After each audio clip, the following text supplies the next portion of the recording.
UGC.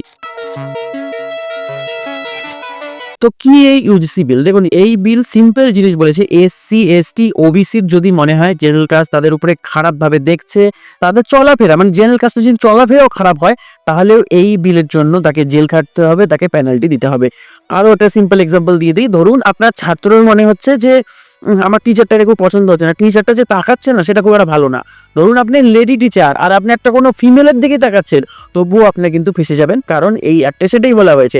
এই অ্যাক্টে student, teacher, non teaching staff কাউকে ছাড়া হয়নি, সবাইকে তুলে ফেলা হবে। মানে যেই বিজেপি সবসময় বলতো যে আমরা কাটেঙ্গে তো বাটেঙ্গে, আরে সেই বিজেপি এই কাজ করলো। এর পিছনে অনেক বড় কনস্পিরেসি আছে, আপনার শুনে মাথা খারাপ হয়ে যাবে। যখন আমি ভিডিওটা বানাচ্ছি আমার নিজের ইনফ্যাক্ট মাথা খারাপ হয়ে যাচ্ছে, আর নিজের ইনফ্যাক্ট রাগ হচ্ছে। আজকে যে নরেন্দ্র মোদী পিএম হয়েছে, আজকে যে বিজেপি এই জায়গায় পৌঁছে গেছে, তার জন্য আমরা দায়ী। আজকে আমরা পাপ করেছি জন্য ওখানে সরকার বসে আছে। আর যাদের মনে হচ্ছে না যে ওয়েস্ট বেঙ্গলে বিজেপি আসবে, ওয়েস্ট বেঙ্গলে কিচ্ছু আসবে না, ওয়েস্ট বেঙ্গলে বিজেপি ক্ষমতায় আসতেই চায় না, আর না তো ওয়েস্ট বেঙ্গলে আসবে, আর আমার মনে হয় না আসারও দরকার নেই, কারণ এরকম ঘাটিয়া গভর্নমেন্টের আমার মনে হয় না আর আসার দরকার আছে। এবার আসি যে ইউপির ইলেকশনের সাথে কি সম্পর্ক এর। দেখুন, ইউপিতে 20% জেনারেল কাস্টের ভোট যোগী আদিত্যনাথের কাছে যায়, আর বিজেপির একটা সবসময় একটা ন্যারেটিভ ছিল যে যেইখানে সে তার মুখ্যমন্ত্রী বানাবে, তার মুখ্যমন্ত্রী একটু উইক টাইপের থাকে, যেরকম দিল্লিতে আন্টিকে বসিয়ে রেখেছে, ঠিক আছে। তো যোগী আদিত্যনাথ যদি এইবার জিতে যায়, তাহলে যোগী আদিত্যনাথ 3 বার হয়ে যাবে সিএম, আর যদি 3 বার কন্টিনিউ সিএম হয়ে যায়, তাহলে কিন্তু অমিত শাহ সিএম হওয়ার চান্স কিন্তু একদম নেই বললেই চলে। আর এটা অমিত শাহ একদমই পছন্দ হচ্ছে না। আর যোগীজির কাছে আছে 20% জেনারেল কাস্টের ভোট, আর এই ভোটটাকে কাটার জন্য বিজেপির এটা স্ট্র্যাটেজি আর নোংরা একটা রাজনীতি। আর এই নোংরা রাজনীতিতে ভুগতে হবে কাদের জানেন? আপনার আমার বাচ্চাদের। আমাদের ধরুন কলেজ শেষ, আমরা কলেজ করছি না, কিন্তু আমাদের বাচ্চারা তো কলেজ করবে, তাদেরকে ভুগতে হবে। এখন সুপ্রিম কোর্ট এটাতে স্টে লাগিয়ে দিয়েছে, কিন্তু সরকারের তো এটাই নীতি যে এখন স্টে লাগিয়ে দিয়েছে, এরপর মানুষ ভুলে যাবে, মার্চ মাসে আবার হয়তো এই বিলটাকে অ্যাপ্লিকেবল করে দেবে। সরকারের যা কুকীর্তি যদি আপনি শোনেন আপনার মাথা খারাপ হয়ে যাবে। অলরেডি আউটরেজ তো আসা শুরু হয়ে গেছে, বিজেপির ফ্ল্যাগ খোলা শুরু হয়ে গেছে, বাড়ি থেকে গাড়ি থেকে লোকে খুলে ফেলে দিচ্ছে রীতিমতো, ঠিক আছে।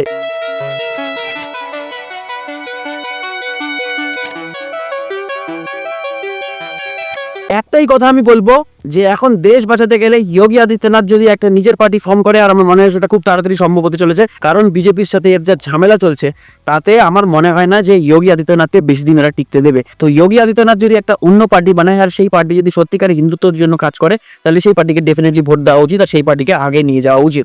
কারণ বিজেপি তো ভাই ভোট চায় না, বিজেপি আলটিমেটলি চায় প্রবলেমস। কিরকম প্রবলেম? বিজেপি যখন ক্ষমতায় এলো তখনই অমিত শাহ, আর অমিত শাহর মতো খারাপ, অমিত শাহর মতো ঘাটিয়া লোক কেউ নেই, এটা আমি গ্যারেন্টি দিয়ে বলছি। আর পিছনে অনেক এভিডেন্স আছে, এক এক করে খুলবো, এক এক করে বানাবো, এদের কুকীর্তি সব বলবো। আমি দীর্ঘদিন নিজে আহমেদাবাদ ছিলাম, গান্ধীনগর আমার কন্টিনিউ যাতায়াত ছিল। গান্ধীনগরে অমিত শাহ কি করেছে, আহমেদাবাদে অমিত শাহ কি করেছে, আমি টোটাল হিস্ট্রি আমি আপনাদের দেবো খুব তাড়াতাড়ি বাংলায়। এটা কোনো পেইড ভিডিও না, বা এটা যারা অনেকেই হয়তো মনে করছে যে এটা কোনো পেইড ভিডিও, তৃণমূল আমাকে পয়সা দিয়েছে, সেরকম কোনো ব্যাপারই নেই। আমি কোনো পলিটিক্যাল পার্টির কাজ করি না, কোনোদিন করবো, কিন্তু আমি ট্রুথটাকে তো তুলে ধরবোই, এটা পাক্কা। তো বিজেপির এই ঘাটিয়া কাজ আর নেওয়া যাচ্ছে না। এতদিনও বিজেপি ঘাটিয়া কাজই করছিল, এখন বিজেপি আরো এক্সট্রিম লেভেলের ঘাটিয়া কাজ করা শুরু হয়ে গেছে। ইন্ডিয়া পলিটিক্সে আবার হিস্ট্রিও আছে, যে এরকম বেশি ঘাটিয়া কাজ করে তার আর কি হয় সেটা তো ইতিহাসই জানে। যাই হোক, অমিত শাহ ইলেকশনের আগে চেঁচিয়ে বলছিল যে 2014 আগে যে একবার আমাদেরকে ক্ষমতা এনে দাও, আমরা গো হত্যা বন্ধ করে দেবো। मोदी जी को तीसरी बार प्रधानमंत्री बना दो, गौ हत्या करने वालों को उल्टा लटका कर सीधा करने का काम। কোনো বন্ধ হয়নি, গো হত্যারও বেড়ে গেছে ইনফ্যাক্ট, ঠিক আছে।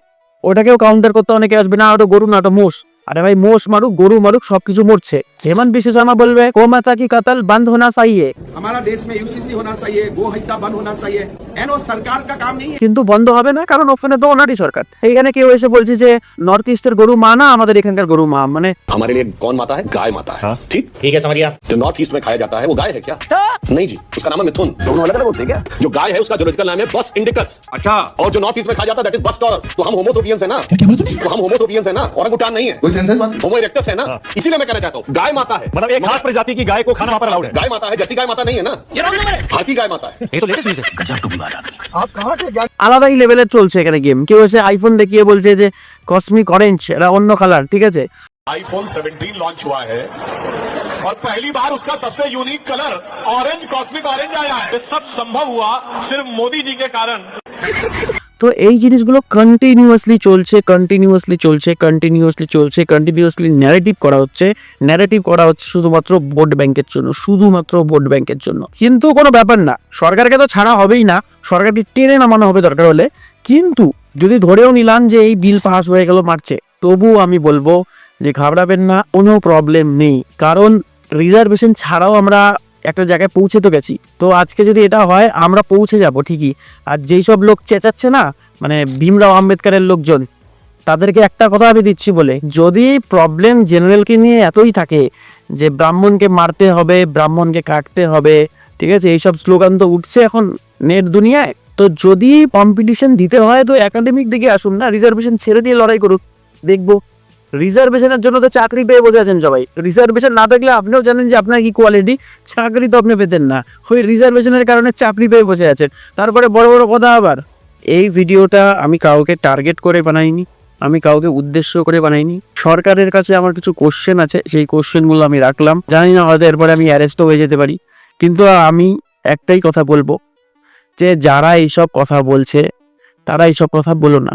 আমার মনে হয় যে হিন্দু, তুমিও হিন্দু, আমিও হিন্দু, এসটিও হিন্দু, ওবিসিও হিন্দু, এসসিও হিন্দু, আমিও হিন্দু, তো এই ডিসক্রিমিনেশনটা আমার মনে হয় না আর কোনো দরকার আছে।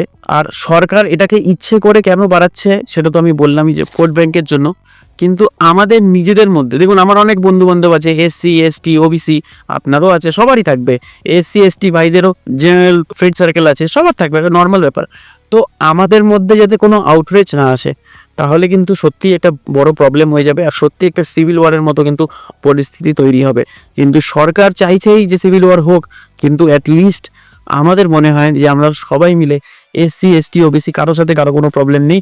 যারা হেড ফেলাচ্ছে ভাই ঠিক আছে, যারা গালি দিচ্ছে ঠিক আছে, সবাইকে আমি বলবো, জেনারেলকেও বলবো যে ইগনোরই করতে, আর যারা এসসি এসটি ওবিসি তাদেরকেও বলবো যে ইগনোর করুন, কারণ সোশ্যাল মিডিয়ার আর এই নেট জগতে কিন্তু বিশালভাবে হেড স্পিচ ফেলানো হচ্ছে যে ব্রাহ্মণদেরকে মারতে হবে, তারপরে আবার কিছু পার্সেন্ট জেনারেল গিয়ে বলছে যে না রিজার্ভেশন ছাড়া তোমরা কিছু পাবে না, যেরকমটা আমি এখনই বললাম। তো এই জিনিসগুলো কিন্তু হচ্ছে। তো এখন একটু আমার মনে হয় যে নেট দুনিয়া থেকে বিরত থাকাই ভালো। আর যদি আমরা নেট দুনিয়াতে থাকি, কমেন্ট করার খুব একটা বেশি দরকার নেই, কারণ নিজেদের মধ্যে কিন্তু একটা আউটরিচ তৈরি হয়ে যাবে। আর এখনও বলছি, যাদের রিজার্ভেশন নিয়ে এত প্রবলেম তাদের কোনো লাভ হয়নি, তারা খুব স্টুডিয়াস, একবার ভাই রিজার্ভেশন ছেড়ে জেনারেলের সাথে নর্মালভাবে লড়াই করে দেখো। বাকি আমার নাম কি সেটা আপনারা খুঁজেই পাবেন, আর আমি কোন কাজ থেকে আসি কমেন্ট করে অবশ্যই জানাতে। ততক্ষণ আপনি চোখ কান খোলা রাখুন, দাঙ্গা থেকে বাঁচুন, পলিটিক্যাল পার্টির মিথ্যাচারের থেকে দূরে থাকুন।